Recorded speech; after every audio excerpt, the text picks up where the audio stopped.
Hello everyone, welcome back to Classic Automotive Services. This week we're going to do a video and show you how to get an engine, or do a first fire up on an engine that hasn't been run for a number of years. And we're going to use the red Stag. Now, as far as I know, this engine hasn't run since it's been taken off the road. So that's at least 15 years. So we'll have a look at it and we'll take you through the process of how to hopefully start it up and how to start it up without causing any damage to your engine. So let's go and have a look under the bonnet. So as if you watched the previous videos, this has got the 3.5 litre Rover engine in it. So what I've done initially is I've taken the spark plugs out and I've put a little tiny drop of oil in all the bores, and I've turned it over by hand with a ratchet on the crankshaft and made sure it rotates freely and nothing's hitting, i.e. stuck valves and things like that. So you want to turn it over a minimum of 2 times. The more you turn it over, the better really, but minimum of 2 times to make sure nothing hits. So that's where we're up to. So we'll have a quick look at the spark plugs. Now the spark plugs, they're very black, it's running extremely rich. These are the 4 out of this side, quite a lot of carbon deposits on them, so it's possibly burning a little bit of oil. Let's have a look at the ones on that side.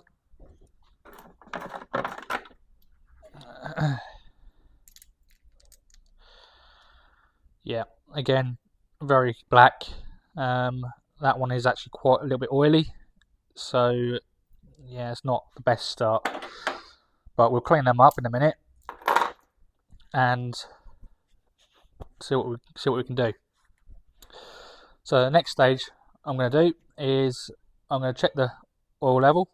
So we'll check the oil level, and I'm also going to check the power steering fluid, because I know this car has got a slight leak on the power steering, and I don't want the pump to run dry and damage it. If it could potentially already be damaged, but I'm just going to put a little bit of oil in it if it needs it to make sure that it doesn't run dry. So we'll check the oil level. It's got oil in it, which is a good start.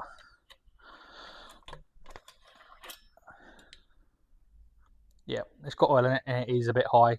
Expect that after a car's not been run for a long time. All the oil runs down. So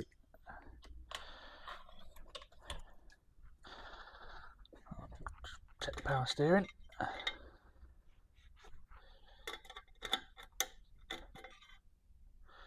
And yeah, nothing in it. So let's find some power steering fluid. Yeah, she's completely dry, which is not good.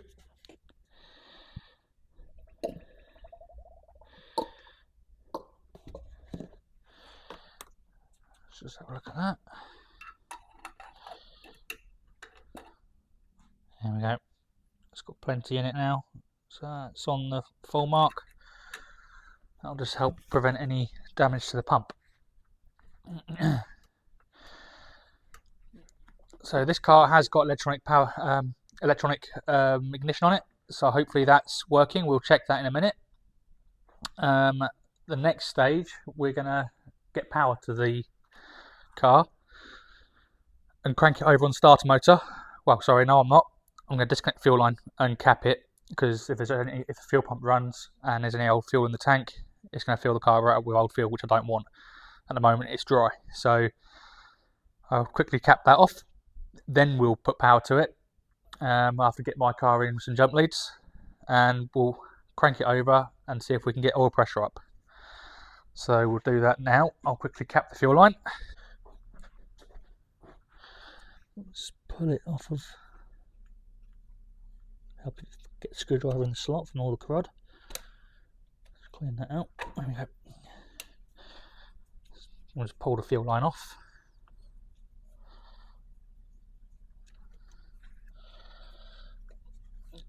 When this car's rebuilt, all the fuel lines will obviously be replaced, as they're all very old, hard and perished. Blimey, that's tight on there.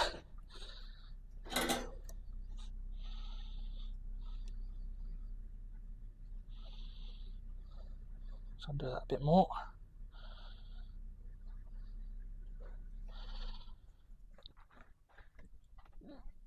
I cannot get that off. I think someone's just pulled up. There you go, she's coming. There we go. Cool. Let's do that up.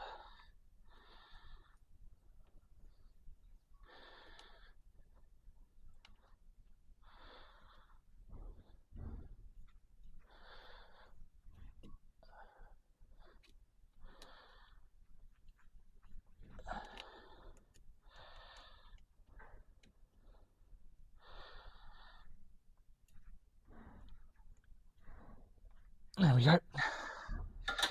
So all I've done is capped it with a bolt, so it's nice and tight in there. And that will stop any old fuel coming out. So a quick look inside the distributor cap. Rotor arm looks tiny bit black, but it will run. Yep. The rotor for the lumination is all good, intact, not cracked, nothing missing. Distributor cap is okay, that will run. It's not corroded. I was just looking to see if it got any corrosion or anything there where it's been sat. That's all good. So we'll pull the HT lead off the coil for when we're cranking it over to get oil pressure up. There we go. Okay, we're now ready to put some jump leads on it and see if we can get some oil pressure. So I'll go get my car in and hook it up, and we'll come back to it in a second.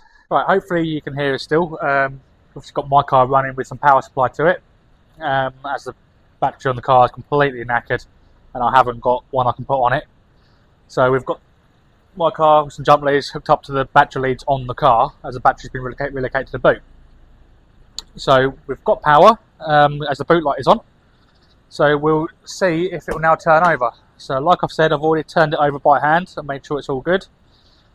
So this car's also got an oil pressure gauge in it. So we're going to crank it over to see if it's got any oil pressure. If you want to bring the camera over here. There's the oil pressure gauge. So we'll see if we can get oil pressure up. Spark plugs are out as well, so it should turn over at a fair old speed. Is it going to build pressure? Here it goes.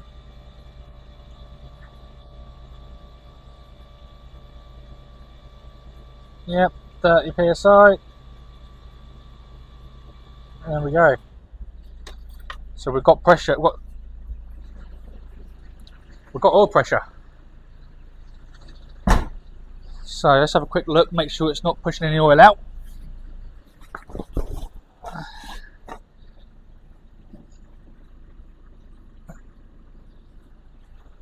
Right, we're all good.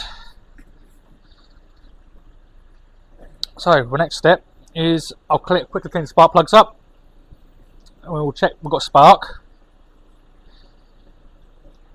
Get the plugs back in, and then we can introduce some fuel. So I'll go clean the spark plugs quickly.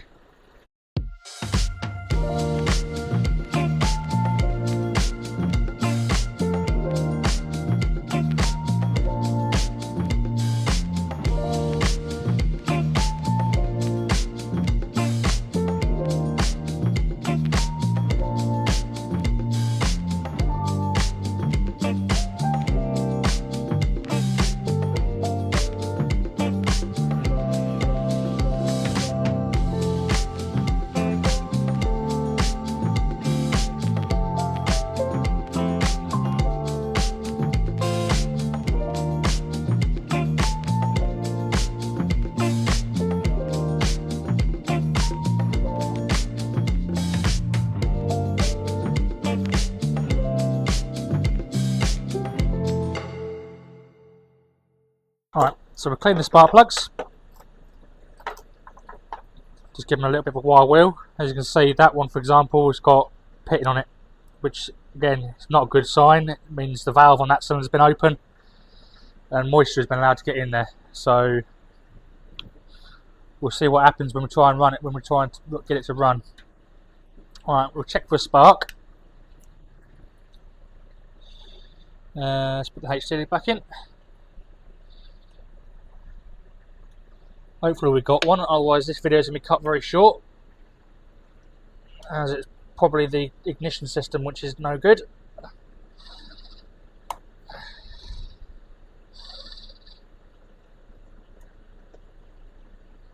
Right, now this is where it's handy to have a second pair of hands and eyes. So if you earth the spark plug when it's plugged in and crank it over, you'll see it sparking, hopefully. So, yep.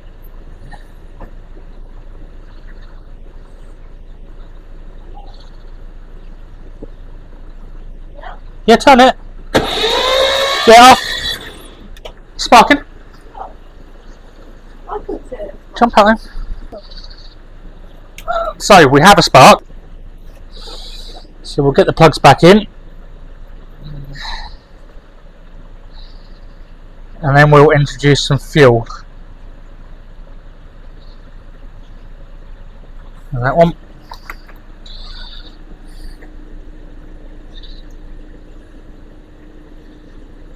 And luckily, as also the fuel pump isn't running, so that's well and truly stuck. So again, that goes to show how long this car has been sat. The fuel filter was completely dry, and we've had the ignition on quite a while. No fuel. So, which is good. I don't want fuel to come through at the moment, especially from the stuff that's in the tank.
Put these plugs in, and then we'll introduce some fuel.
That's the plugs in.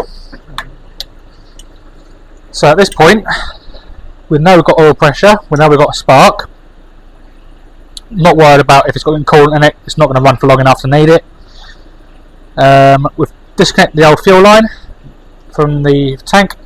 Not that it matters either, because again the pump's not working.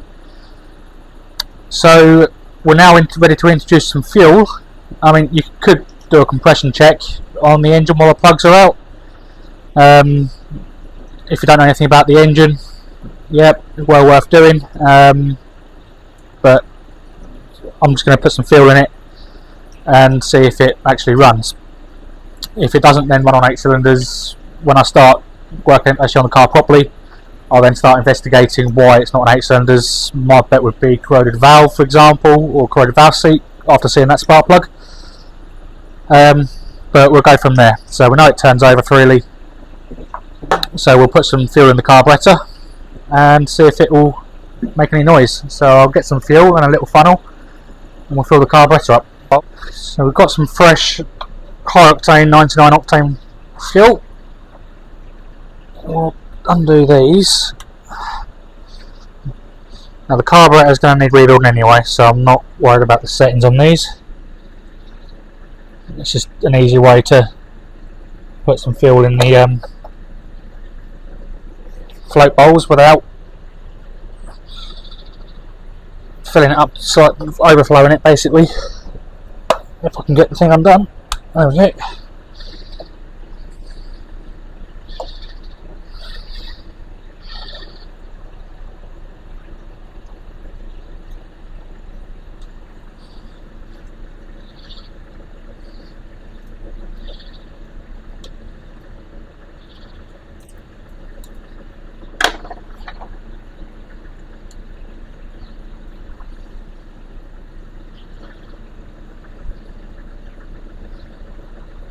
No, one on the top. Hang on.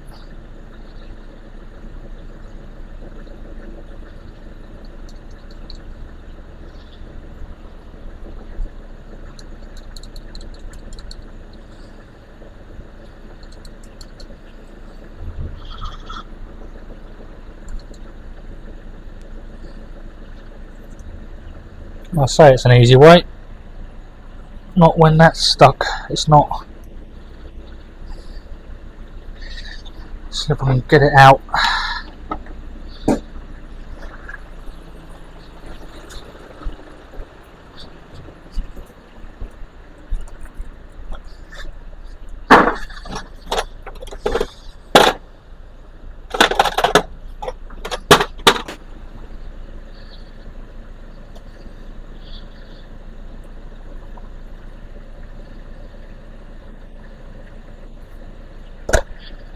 Come on.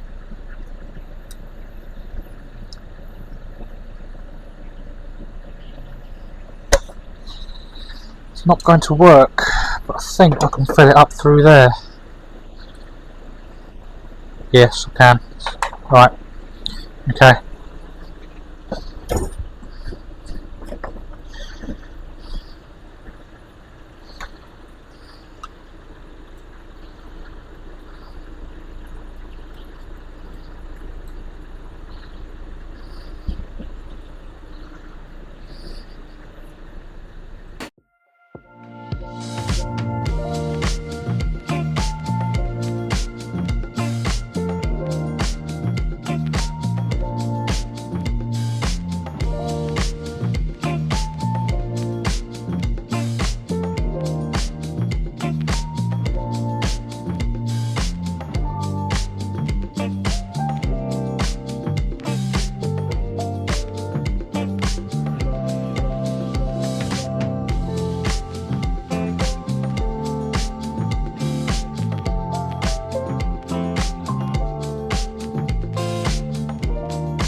we haven't got any accelerator pumps, so they're either blocked or the carburetor's just got knackered seals and that in it, which good.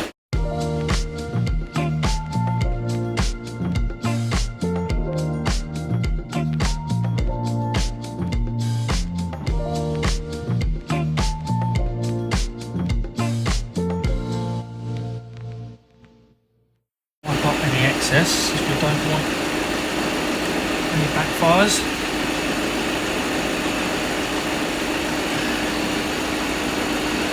I have got a fire extinguisher on hand if we need it, which we won't, I'm not sure, but something that's well worthwhile, especially if you don't know anything about the engine. The ignition timer could be out, it could backfire through the carburetor, and you could have fire. But I'm sure we'll be fine, because this car was running when parked. We'll see if it makes some noise. First fire for a number of years.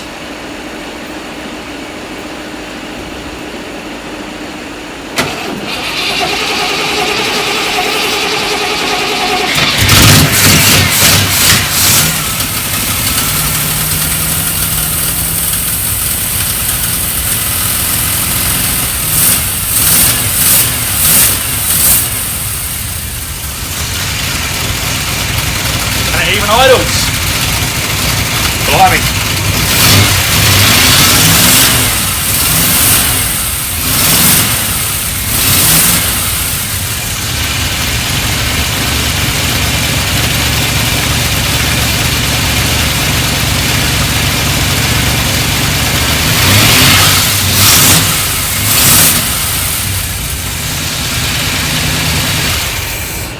It doesn't like throttle because the pump jets aren't working. Alright, I'll come around there. It's the first startup, and it actually fired up fairly well.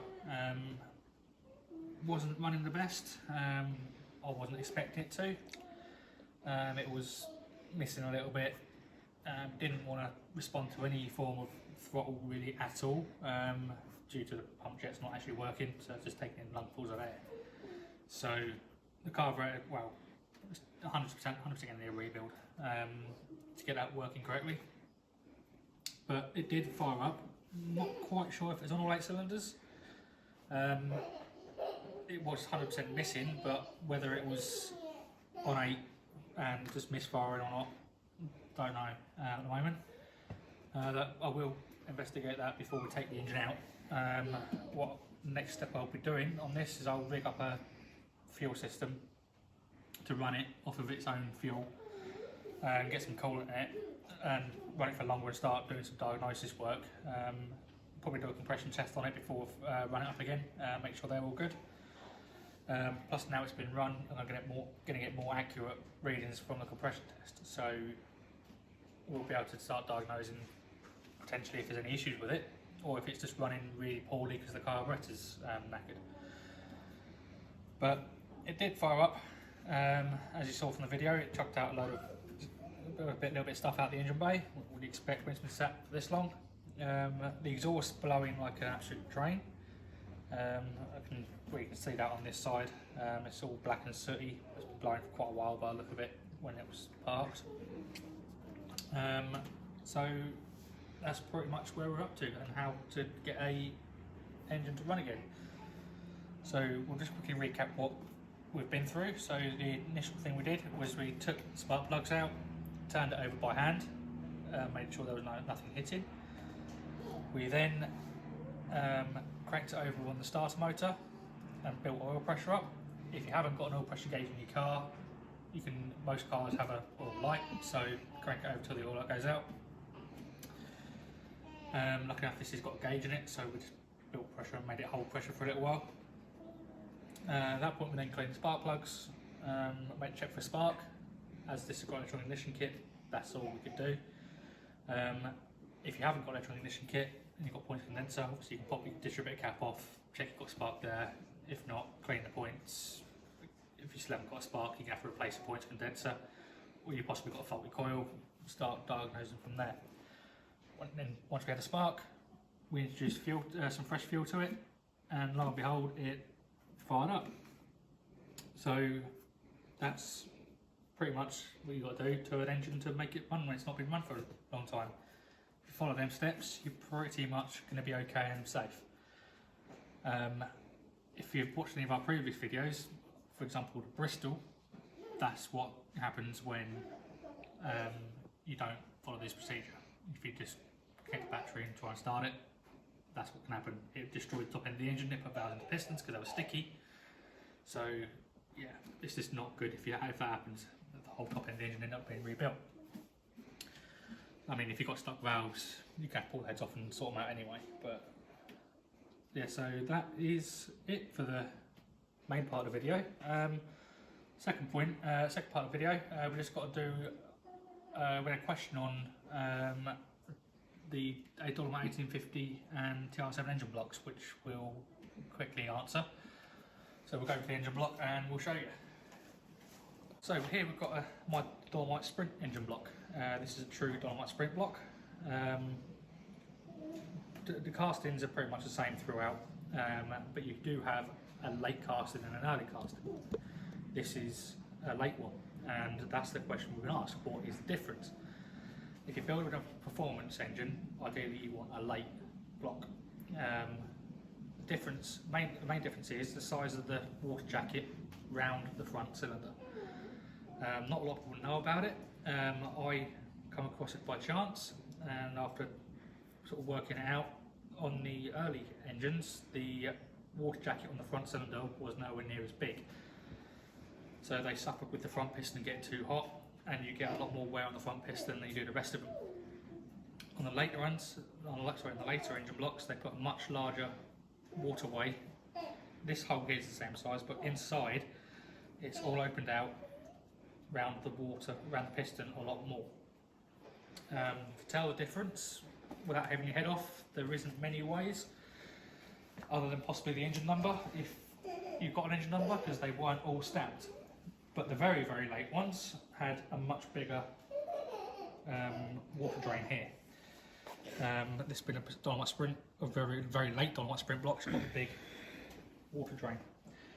So it's actually got two, got one there, one there. I think that's two, yeah, you've got two water drains, which is odd, but the earlier ones don't have a big water drain like that, they just have one single small one. So that is how to tell. Other than putting your head off and actually looking at the size of the water cavity in here, that's the only way you can actually find out about them. But if you are building a performance slant drive engine, you're better off with a late block. They're just far, far better.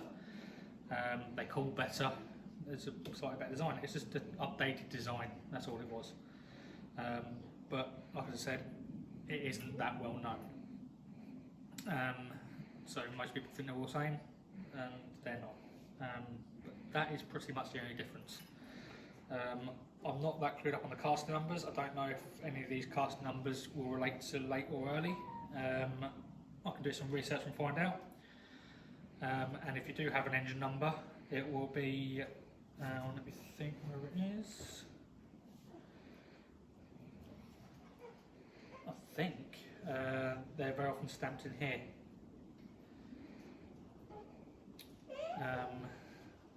Again, I think they're moved sometimes. I know Stags are stamped around there. Can't think now, but I'm pretty sure they're stamped in here somewhere. Let's have a look.